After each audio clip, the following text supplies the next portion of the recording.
नमस्कार दोस्तों, मैं हूं अनिल तंवर और आप देख रहे हो अनिल की वीडियो। दोस्तों, माँ की दर्द भरी कहानी लेकर आया हूं, जिसे देखकर आपके अंदर का प्रेम जाग उठेगा। दोस्तों, माँ का शब्द ही अपने आप में बहुत बड़ा है, जिसके बिना दुनिया अधूरी सी लगती है। इस माँ का शब्द में स्नेह है, ममता, प्रेम, त्याग, बलिदान, तपस्या, सहयोग, समर्पण आदि न जाने कितने ऐसी अनेकों विशेषताएं छुपी हुई है, जिसे बयां कर पाना संभव नहीं है। माँ ममता की मूर्त होती है, माँ जो आपको ना सिर्फ जन्म देती है बल्कि आपके जीवन को भी संवार देती है। माँ बच्चे के हर सुख दुख में अपना सुख दुख भूल जाती है, और अगर माँ ही आपके जीवन से दूर हो जाए तो मानो सब अस्त व्यस्त सा हो जाता है। एक माँ अपने कलेजे को सीने से लगाए रखती है और दुख का साया भी उस पर पड़ने नहीं देती। माँ बच्चे को 9 माह तक पेट में रखकर न जाने कितने दर्द सहती है, लेकिन हमें कभी माँ का दर्द महसूस ही नहीं हो पाता है। माँ के लिए बेटा हमेशा बच्चे की तरह होता है, चाहे बच्चे कितने भी बड़े क्यों न हो जाए। माँ हर दिन, हर समय, हर पल अपने बच्चों के लिए सोचती रहती है, लेकिन आजकल के बच्चे अपनी माँ का दर्द नहीं समझ पाते। माँ हमेशा अपने बच्चों को बचाव करती है, किंतु बुढ़ापे में उस माँ की रक्षा करने के लिए उसका बेटा खड़ा नहीं होता है। फिर भी उस माँ के दिल में अपने बच्चे के लिए प्रेम और ममता ही उमड़ती है।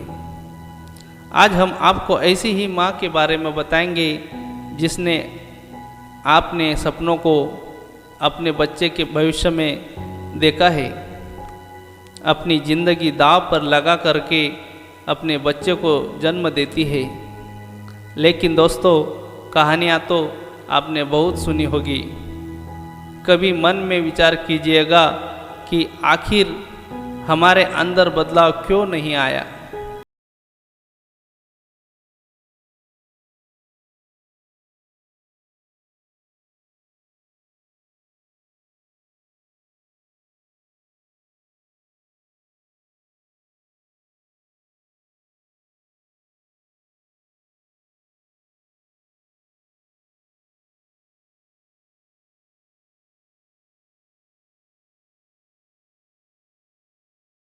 बदलाव आएगा और आप अपने माता पिता का सहारा बनोगे।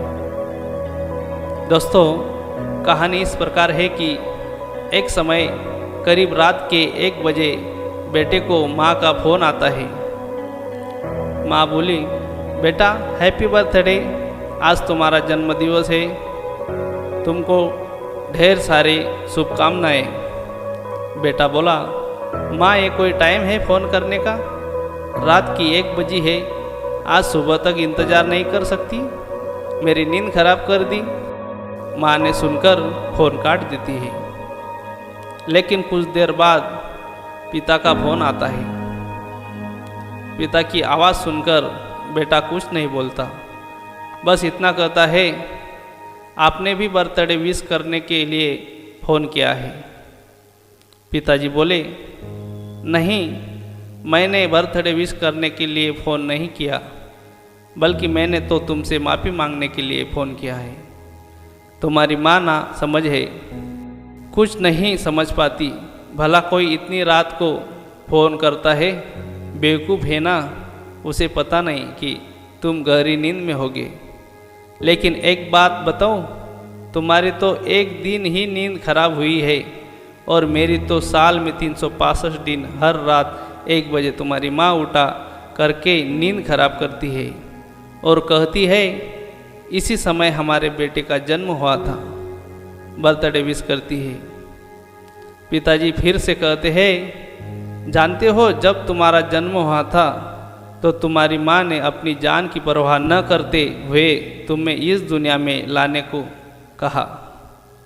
क्योंकि डॉक्टर ने साफ कह दिया था कि इसमें माँ की जान भी जा सकती है। लेकिन तुम्हारी माँ ने अपनी जान की परवाह नहीं की और मुझसे बार बार कहती रही कि सुनो, अगर डॉक्टर कहे कि दोनों में से एक बचेगा तो तुम मेरे बच्चे को ही बचाना। और मेरे से जब डॉक्टर ने साइन करने को कहा, मैंने भी कांपते हुए तुझे ही बचाने का कहा। और तू कहता है कि माँ ने तेरी नींद खराब की, सो जा बेटा, अब तेरी माँ कभी तेरी नींद खराब नहीं करेगी। और फ़ोन काट देता है। बेटा विचार करता है, अरे मैंने ये क्या कर दिया। जिस माँ ने मेरे लिए इतना बलिदान दिया, मैं उसी को उपचार को भूल गया। क्या मैं आज इतना बड़ा हो गया। उसे रात भर नींद नहीं आती है और सुबह दौड़ता हुआ घर पहुंचता है और माँ के कदमों में गिर जाता है। माँ मुझे माफ़ कर दीजिए, मैंने क्या कर दिया। पिताजी बोले, जा तू यहाँ से, मेरे कंधों में जब तक ताकत है तब तक मैं तेरे माँ के सिवा करता रहूँगा। माँ जी बोले, माफ़ी तो मांग रहा है, मान भी लीजिए ना। पिताजी बोले, देखा, ये होती है माँ की बेटे की लाख गलती होते हुए भी अपने बच्चे का बचाव करती है। अरे माँ के जैसा हृदय तो इस दुनिया में किसी का नहीं है।